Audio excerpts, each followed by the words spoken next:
ទឹមតសាធ្វើមេឃសតុំឥឡូវថ្ងៃងើយដើរកាត់ហាថ្ងៃ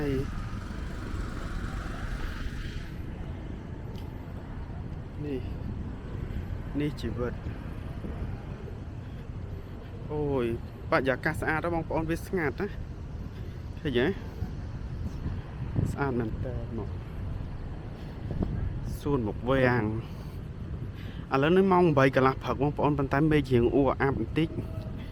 តែចូលចិត្តតែមានអីមានខ្យល់វាអត់ក្តៅដូចរាល់ថ្ងៃហប់ឆឹងអញ្ចឹងស្អាតណាស់បងប្អូនអើយ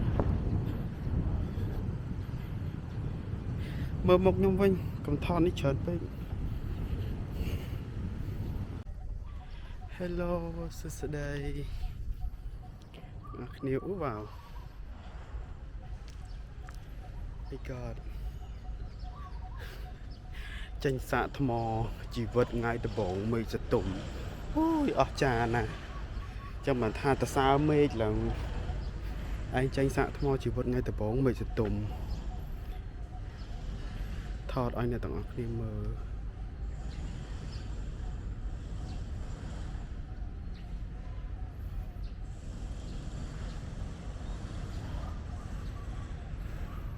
ទស្សនភាព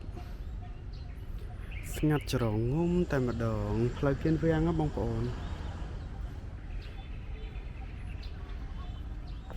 មើលមុខខ្ញុំវិញស្អាតឡើង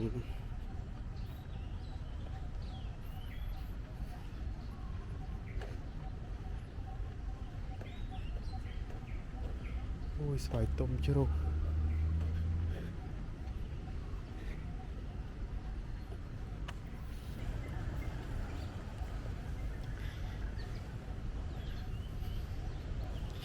មានអារម្មណ៍ថា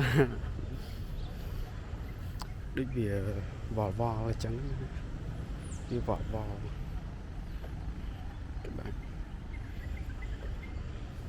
ចេញសាកថ្មជីវិតរៀនសាកថ្មជីវិតនឹងគេក៏ក្បាលកញ្ចាស់ហើយទឹមតែសាកយូរណាស់ហើយក៏មិនសាកទេព្រឹកនេះចូលវាំង